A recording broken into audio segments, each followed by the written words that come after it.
In 2021, Peloton looked unstoppable. Revenue hit $4 billion. The bikes were selling faster than they could make them. The founder told Time magazine he could see a couple of 100 million people on the Peloton platform within 15 years. Stock was soaring. Saturday Night Live was doing sketches about it. Fast forward 3 years, revenue shrunk to £2.5 billion. Stock had lost 3/4 of its value. A £400 million factory in Ohio was cancelled before it ever opened. Warehouses were so stuffed with unsold bikes that employees literally couldn't find space to put another one.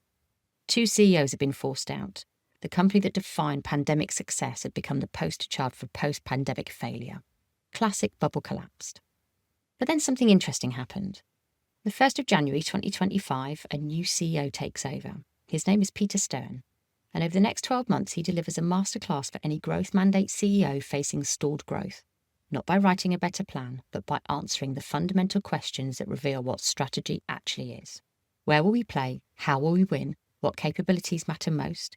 What metrics tell us if we're winning? And how do we organise execution around what actually drives value? Stern wasn't a turnaround specialist parachuted into slash costs. He'd co-founded Apple Fitness Plus, run subscription services at Apple, and managed Ford's connected services 12 different subscription businesses across 3 major companies. But here's what actually mattered. He'd been a Peloton member since 2016, 8 years. He'd bought the bike early, then the tread. He used them daily. He followed the instructors. He lived inside the product as a customer. His father was a fitness instructor. He understood something about fitness motivation that spreadsheets can't capture. What he finds doesn't match what anyone else thinks Peloton is. The company believed its where to play was obvious: connected fitness bikes, premium hardware plus streaming cycling content. But the data tells a completely different story. Roughly 2 million members were already using strength training content, not just cycling. Pilates, yoga, bootcamp, meditation. Then he looked at the churn data. Members using 2 or more modalities have 60% lower churn than the single modality users. Peloton thought they were playing in a connected cycling, but their best customers, the ones with the 1.2% churn, weren't there for the cycling. They were there for something else entirely. People came for cycling, but they stayed for holistic fitness. So Stern made a fundamental choice about where to play. Not connected fitness bikes, not even connected fitness equipment. He announced it clearly. Peloton refounded its purpose in 2025, empowering people to live fit, strong, long and happy lives. This is a massive shift. From a hardware category to a wellness category. From a single modality to holistic fitness. From lifespan to health span. Not how long you live, but how well you live. And notice what he's done. He didn't decide where to play based on aspiration. He let customer behaviour reveal where the company was already winning, and then he named it. Once you know where you're playing, the how to win gets very specific.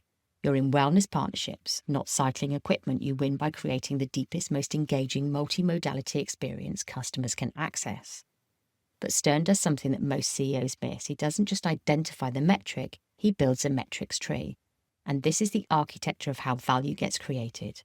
Once you can see it, you know exactly what to measure and exactly where to focus. The how to win becomes wellness partnerships through emotional connection to instructors that drives multi-modality engagement, which creates retention. Not just more content, not just better equipment. A system where emotional connection drives behaviour change, builds habits, and drives retention. But strategy only becomes real through execution. Stern faces several genuinely hard problems and he sequences them. First, the positioning decision, chase scale or go deep.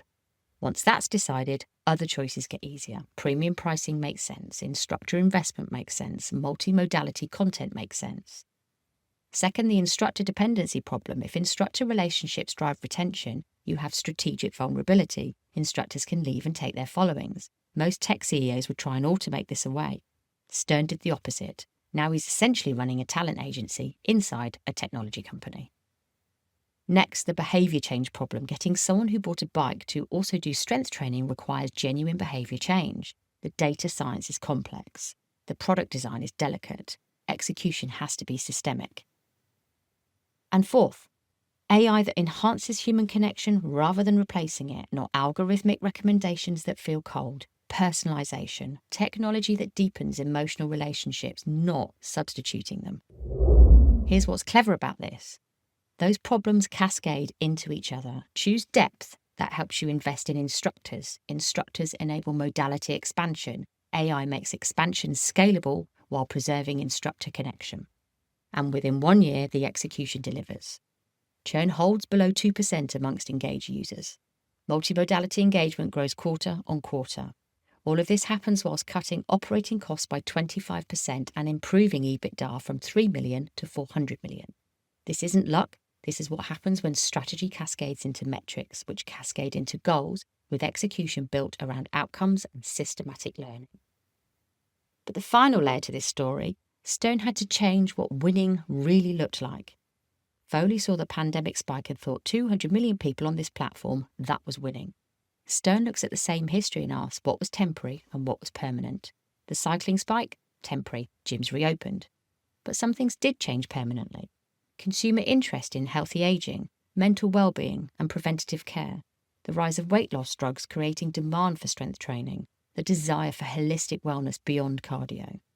So Stern resets the definition of winning, not 200 million users, a smaller number of deeply engaged members who use multiple modalities, stay for years and pay because the value is undeniable. In his shareholder letter he wrote, "Can Peloton return to growth? In a word, yes. But it's important to understand that the growth will be different from what the world saw during the pandemic." The company now has something it didn't seem to have before, a strategic operating system. The hard problems have been identified and sequenced. Strategy from insight, metrics from strategy, execution from metrics, and learning from execution. That's a lesson from the Peloton turnaround, and it applies to any CEO rebuilding from a storm. This is just a taste of what's inside the Growth Catalyst community, a place for CEOs and founders to learn, develop, and fulfill their growth mandate and promise. If you're a CEO or founder currently planning, making change, and making big strategic and operational decisions right now, this is the community for you. Get 90 days free all access at zockery.com.